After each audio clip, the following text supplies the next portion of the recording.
Hi guys, my brother's holding the camera, that's why I have two hands right here. Today we're going to learn how to make a bird. Yeah, a paper bird.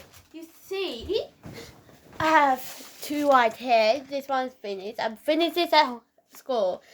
I'm doing this right now to finish this one.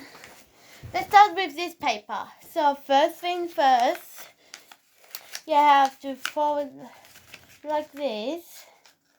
Doesn't matter if it's the same size. Like this, guys. Bring the camera closer. Then next, do the same thing in the other side.